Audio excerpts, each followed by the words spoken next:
నమస్తే, welcome to BRK devotional. నేను మమత. ఈరోజు మనతో పాటు ప్రముఖ ఆధ్యాత్మికవేత్త, అదేవిధంగా ప్రముఖ జ్యోతిష్య పండితులు బ్రహ్మశ్రీ సుభాష్ శర్మ గారు అయితే మనతో పాటు ఉన్నారు. వారిని అడిగి చాలా సందేహాలు అయితే మనం నివృత్తి చేసుకుందాం. నమస్తే గురుగారు. గురుగారు, మనకి అత్యవసరమైనటువంటి టైంలో డబ్బు అవసరం ఉంటే ఎలాంటి పరిహారాలు చేయాలంటారు? తప్పకుండా తెలియజేస్తానమ్మా. ముందుగా ప్రేక్షకులందరికీ శ్రీమాత్రే నమః, శ్రీ గురుభ్యో నమః. ఓం జ్ఞాని నామ్నపి చేతాంసి దేవి భగవతి హిస బలాయ కృషమోహాయ మహామాయ ప్రయశ్చతి. మనకు ప్రపంచంలో ప్రతి మనిషికి కావాల్సింది ధనం. డబ్బు ఉంటే ఏదైనా సాధించవచ్చు. 199 సమస్యలు డబ్బుతోనే ముడిపడి ఉంటాయి. అందులో ప్రధానమైనటువంటిది డబ్బు. ప్రతి మనిషి జీవితంలో కావాల్సింది కూడా డబ్బే. డబ్బు కోసం ఒక మనిషి ఉదయం లేచినప్పటి నుంచి రాత్రి పడుకునేంత వరకు నానా రకాలైనటువంటి ప్రయత్నాలు చేస్తూనే ఉంటాడు. కొంతమందికి ఎంత కష్టపడ్డా డబ్బు రాదు. చాలామంది ఒక మాట మాట్లాడుతూ ఉంటారు, ఏంటి అంటే కష్టపడితేనే డబ్బు వస్తుంది, కష్టపడ్డవాడికి ఎక్కడైనా ఫలితం దక్కుతుంది అని అంటూ ఉంటారు. కానీ కష్టపడకుండా కూడా డబ్బులు సంపాదించేటటువంటి వారు చాలామంది ఉన్నారు. అంటే ఒక చోట్లోనే కూర్చుండి, ఒక ఏసీ రూమ్లో కూర్చుండి ఎక్కడెక్కడో ఎన్నో ప్రయత్నాలు చేసి డబ్బులన్నీ కూడా సంపాదించేటటువంటి తార్కాణాలు కొన్ని ఉంటే, ఎంత కష్టపడ్డా శ్రమపడ్డా దానికి తగినటువంటి ప్రతిఫలం రావట్లేదు. దానికి కారణం ఏమిటి అని అంటే కనుక, కష్టపడేటటువంటి ఫలితం ఉన్నా, కష్టపడేటటువంటి తత్వం ఉన్నా డబ్బు అనేటటువంటి చేతికి రాకపోవడంతో దాని యొక్క బాధ చాలా విపరీతంగా ఉంటుంటుంది. అలాగే అవసరానికి డబ్బులు. మనకు జీవితంలో ఎన్నో రకాలైనటువంటి అవసరాలు వస్తూ ఉంటాయి, కానీ చేతిలో డబ్బు ఉండదు. మనకు అనవసరమైనటువంటి సమయంలో చేతిలో డబ్బు ఉంటుంది. మనకు ఇప్పుడు అవసరం లేదు కదా అని చెప్పి దాన్ని విచ్చలవిడిగా ఖర్చు చేసేస్తూ ఉంటాము.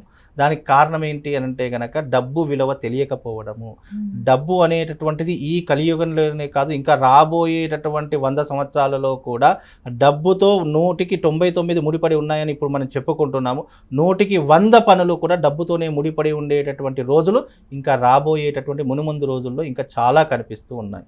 అలాగే ఇప్పుడు మనిషికి అవసరమైనప్పుడు డబ్బులు కావాలి అని అనుకుంటే గనక శాస్త్రం నందు, తాంత్రిక విధానం నందు ఒక మంచి పరిష్కార మార్గాన్ని మన వేదమూర్తులు, ఋషులు, మునులు ఎప్పుడో మనకు దాదాపుగా 1000 సంవత్సరాల క్రితమే లిఖితపూర్వకంగా రాసి పెట్టడం జరిగింది.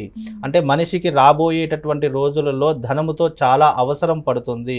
ధనము కోసం మనుషులు కొట్లాడుకునేటటువంటి పరిస్థితి ఏర్పడుతుంది. ఒకరినొకరు దూషించుకునేటటువంటి పరిస్థితులు ఏర్పడతాయి. డబ్బు ఇద్దరు మనుషుల్ని కలుపుతుంది, ఇద్దరు మనుషులను విడదీస్తుంది. అలాంటి డబ్బు అవసరమైనప్పుడు ఎవరు సహాయం చేసేటటువంటి పరిస్థితులు లేవు అనుకున్నటువంటి సమయంలో ఆ భగవంతుడు ఒక మంచి పరిష్కార మార్గాన్ని మనకు శాస్త్రాలలో అందించాడు. అది ఏమిటి అంటే గనక, లక్షలో వేలో ఖర్చు పెట్టి చేయవలసినటువంటి పని ఏం లేదు. మన ఇంట్లో కూర్చుండి చేసుకోవాల్సిన పరిష్కార మార్గం ఒకటి ఉంది. అది ఏమిటి అంటే తమలపాకుతో చేయవలసినటువంటి విధానము. మనము చాలా మటుకు తమలపాకులు చూస్తున్నాం. మనము తమలపాకు అంటే మనకు మహాకాళి, మహాలక్ష్మి, మహాసరస్వతి త్రిశక్తుల యొక్క స్వరూపమే తమలపాకు.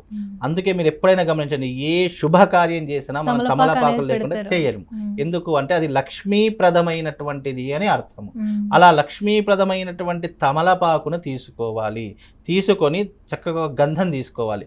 గంధం తీసుకొని రావి పుల్ల ఉంటుంది, రావి చెట్టు ఉంటుంది కదా, రావి పుల్లను తీసుకొని తమలపాకు మీద ఆ రావి పుల్లతో చక్కగా ఆ తమలపాకు మీద స్వస్తిక్ గుర్తు వేయాలి.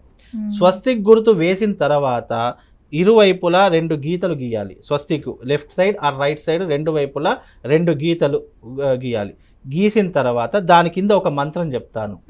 ఓం శ్రీం హ్రీం క్లీం మహాలక్ష్మీ నమః అనేటటువంటి మంత్రాన్ని కింద బీజాక్షరాలతో రాయాలి. దేనితో రాయాలి? పెన్నో దాంతో కాదు, రావి పుల్లను గంధంలో అద్ది ఆ యొక్క మంత్రాన్ని ఆ యొక్క తమలపాకు మీద రాయాలి. స్వస్తిక్ కూడా దాంతో స్వస్తిక్ కూడా రావి పుల్లతో వేయాలి. చక్కగా ఆ యొక్క మంత్రం కూడా ఆ యొక్క రావి పుల్లతో గంధంలో అద్ది రాయాలి. అలా రాసిన తర్వాత ఆ తమలపాకుని ఒక పళ్ళెల్లో పెట్టుకోవాలి. పెట్టుకున్న తర్వాత కాస్త కుంకుమ తీసుకోవాలి. కుంకుమ తీసుకొని ఆ కుంకుమను ఈ 3 వేళ్లతో శ్రీమాత్రే నమః, శ్రీమాత్రే నమః అని 11 సార్లు ఆ దాని మీద ఎక్కడైతే మనం రాస్తామో ఆ తమలపాకు మీద ఆ కుంకుమ వేయాలి. అలా వేసిన తర్వాత ఆ పళ్ళాన్ని ఆ తమలపాకుతో సహా మనము ఎవ్వరు ముట్టనటువంటి ప్లేస్లో లేదా పూజా మందిరంలో ఆ రోజున ఆ తమలపాకు అలా పెట్టేయాలి. మరుసటి రోజు ఆ తమలపాకు తీసేస్తాం, మళ్ళీ కొత్త తమలపాకు తీసుకోవాలి. ఆ పైన ఉన్న కుంకుమ ఉంటుంది కదా, అదంతా కూడా ఒక డబ్బాలో స్టోర్ చేసి పెట్టుకోవాలి. ఇలా దాదాపు 11 రోజుల పాటు చేసుకోవాలి వీలైతే గనక. లేదు 21 రోజుల పాటు చేసుకోవాలి. 22వ రోజు తర్వాత దాని యొక్క ప్రతిఫలం అనేటటువంటిది మనకు తారాస్థాయిలో ఉంటుంది. మనకు అవసరమైనప్పుడు డబ్బులు కాదు, మన జీవితంలో డబ్బుకి కొదవ ఉండదు. ఇది మళ్ళీ ఈ చిన్న పరిహారం చేస్తే ఈ డబ్బు ఎలా వస్తుంది అని అనుమానం వద్దు. అది తాంత్రిక విధానంలో ఒక పద్ధతిగా చెప్పారు. ఆ పద్ధతిని ఫాలో అయితే మీకు అకస్మాత్తుగా ధనయోగం కానివ్వండి, లేదా మీ వృత్తి వ్యాపారాదులలో ఆర్థిక వ్యవహారాదులు పెరగడం కానివ్వండి, డబ్బులు రావడము అంటే ఏదో అకస్మాత్తుగా వచ్చి పడవు. మీరు చేసే వృత్తి వ్యాపారాదులు కానివ్వండి, లేదా బిజినెస్ కానివ్వండి, లేదు అని అంటే కనుక లావాదేవీ ట్రాన్సాక్షన్స్లో కానివ్వండి, మీకు ఇన్కమ్ అనేటటువంటి జనరేట్ అవుతుంది. మీకు ₹1 వచ్చేటటువంటి రోజు ₹1 వస్తుంది అనుకోండి, ఈ పద్ధతి చేయడం వల్ల రోజుకు ₹10 వచ్చేటటువంటి మార్గం కనిపిస్తుంది. అలా మార్గం కనిపించినప్పుడు ఏమవుతుంది, మనకు డబ్బుకి కొదవ ఉండదు. ఆ డబ్బుకి కొదవ ఉండదు అనుకున్నప్పుడు మనకు జీవితంలో ఈ పరిహారం పాటిస్తే అంతకు మించి ఇంకా ఏమీ అవసరం లేదు. అందుకే డబ్బు అత్యవసరమైనటువంటి పరిస్థితుల్లో మనకు కావాలి అని అనుకుంటే గనక ఈ పరిహారం చేసుకోండి.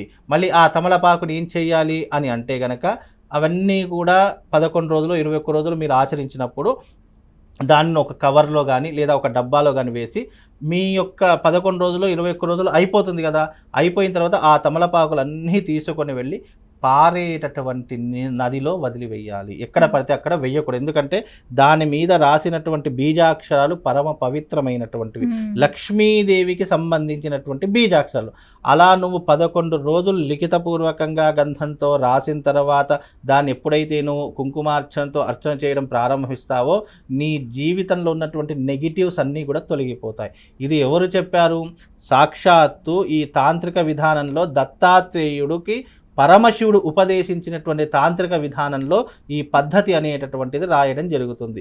ఇది చాలా మట్టుకు పూర్వకాలంలో ఈ పద్ధతి ఎక్కడ ఆచరించే వాళ్ళంటే రావి చెట్టు కింద కూర్చొని కానీ, మర్రి చెట్టు కింద కూర్చొని కానీ ఇలాంటి పరిహారాలు చాలా విపరీతంగా చేసేటటువంటి వాళ్ళు.